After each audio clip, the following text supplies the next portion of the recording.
A basement in Atlanta, a steel door welded shut, and a request that it stay closed for 6,000 years. A true story, told clearly. Listen for the moment the problem changes. Here we go. In the last week of May 1940, in the basement of a granite classroom building in Atlanta, Georgia, Thornwell Jacobs sealed a room behind a stainless steel door, not locked, but welded, permanently, into its own frame. It was anything but private. Atlanta's WSB radio broadcast the ceremony, and the Postmaster General attended. Fused onto the door, a steel plaque asked whoever eventually finds it to leave the room untouched. The date it is meant to be opened is the one detail every account agrees on, May 28 in the year 8113. There was nothing inside a thief would want. The plaque states outright that no jewels or precious metals were included. What the Weld protected was a record of one ordinary moment, addressed to a reader 6,000 years away. But why 8113? The number is not arbitrary. The answer sits 4 years earlier, in a magazine article. In November 1936, Scientific American carried a proposal by Jacobs under the title Today, Tomorrow. He opened it with an invented scene, set far ahead. A broadcast interrupting itself to announce that a crypt sealed since 1936 is about to be opened. One line of that scene reads, "The time is AD 8113. University records show the idea was older still. The magazine's editor had promised publicity as early as May 1935, and Jacobs spent the months between writing to historians. Jacobs traced the idea to 1922 and the opening of Tutankhamun's tomb. What struck him, he said, was not what the tomb contained but what it withheld. How little the gold told him about how Egyptians actually lived, how much had to be guessed at. In his reading, no ancient people had ever deliberately recorded ordinary daily life for the future. Everything that survived by accident. That absence, as he saw it, was the thing worth fixing. In Jacobs' day, 4241 BC was widely cited as the earliest fixed date in recorded history. He counted forward from that point to his own moment, 6,177 years, then projected the same span again into the future. The same distance, measured from 1936, lands on 8113. By construction, he placed his own moment exactly halfway between the beginning of the written record and the opening of his room. The 4241 figure rested on a 1904 reading of an Egyptian astronomical cycle, and later scholars moved away from it. It was believed at the time that is what fixed points are. But notice what the Arithmetic quietly assumed: a reader. Someone standing at that door in 8113, able to understand the invitation. The rest of this story is that assumption becoming the whole problem. By the university's own account, the chamber had been its indoor swimming pool, chosen because that foundation was already built to keep water out. The floor was raised with concrete and damp-proofed. The granite walls were lined with plates of vitreous porcelain enamel embedded in pitch. The chamber rests on granite bedrock, under thick stone. Work ran from August 1937 to June 1940, almost 3 years. Its dimensions are modest, about 20 feet long, 10 wide, 10 high. But the university's own account states them a second time, in a second unit, 60 ancient Egyptian palms by 30 by 30. A measurement restated in an ancient civilization's unit, so a distant reader might still recover it, is the whole project in miniature. The problem was never only keeping things safe, it was staying legible. Even the door had a public life before the Weld. It was dedicated 2 years earlier, in May 1938, in an open-air ceremony on campus, veiled by a large American flag, filmed by newsreel cameras. That same year, English acquired a word for what Jacobs was building, a publicist for a rival project, the Westinghouse vessel at the New York World's Fair, coined the term time capsule. Jacobs' room, begun first, was named after the fact by someone else's marketing.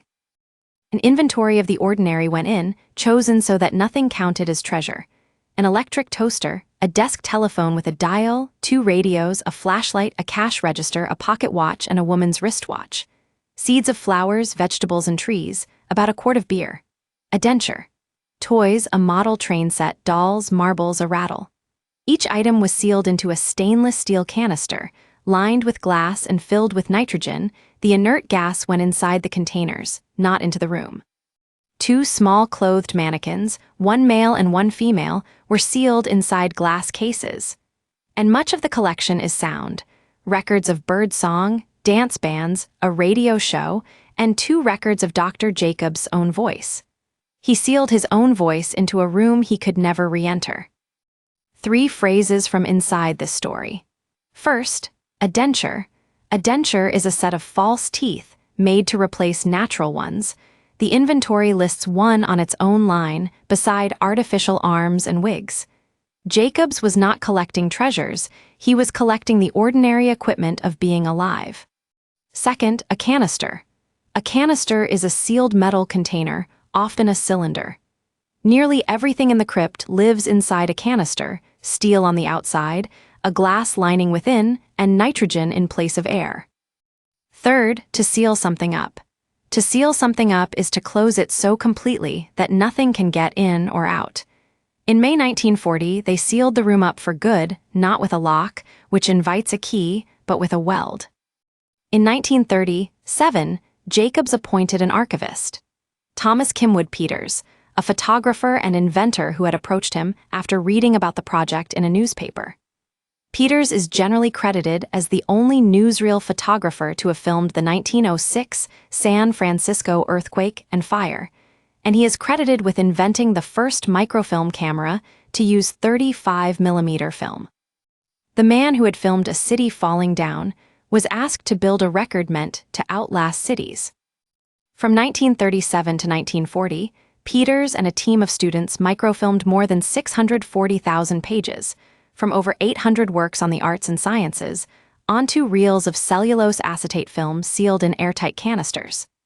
Then, because he did not entirely trust his own medium, he copied the archive again, onto metal film as thin as paper, and sealed the duplicate in alongside the original. One message, written twice in 2 materials. He also planned for the loss of electricity in 3 descending steps: electric microfilm readers and projectors if power still flows in 8113, a generator meant to be driven by a windmill if it does not, and a 7-power magnifier for reading the film with nothing but daylight and an eye. Each step assumes more has been lost than the last. The final provision, placed nearest the door, assumed the most loss of all. The university's account states that the first thing you would see on entering the chamber is a machine built to teach the English language. Peters called it a language integrator.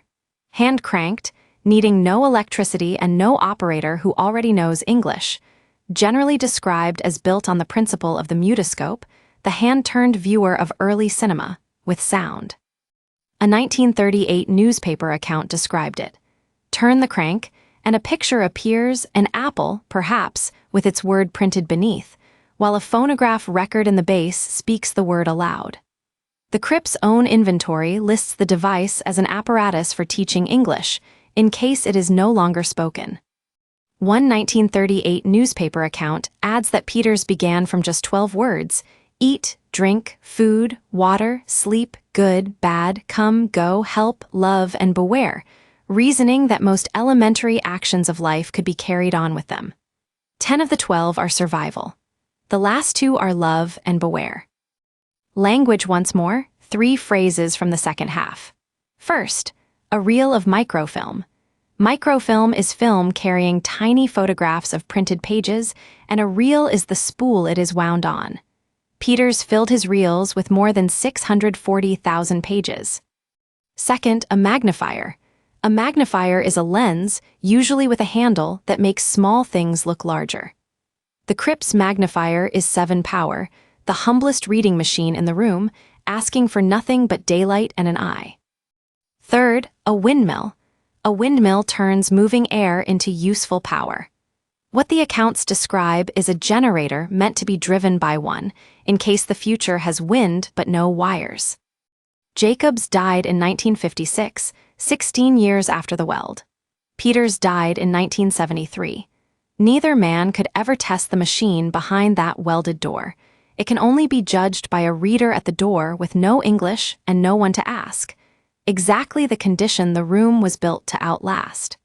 The university's own historians record that within 30 years, the crypt had been virtually forgotten. He had addressed a reader 6,000 years away and lost the readers 30 years away first. He built an answer he could never hear tested and left it facing the door, beside the magnifier that asks for nothing but daylight. A quick recap as questions. 1. What arithmetic produced 8113? 2. Peters copied his reels of microfilm onto a second material. Which one? 3. By the university's own account, what is the first thing a visitor entering the chamber would see? If the halfway point, the metal duplicate and the teaching machine came back to you, the story is yours. If this sat comfortably, retell the arithmetic in your own words. Numbers only stay when you say them. The 6 phrases, a denture, a canister to seal something up, a reel of microfilm, a magnifier, a windmill, each appeared more than once. Listen for them on a second pass. Next time, a different piece of the past that no one would believe if it were not documented. Thank you for listening.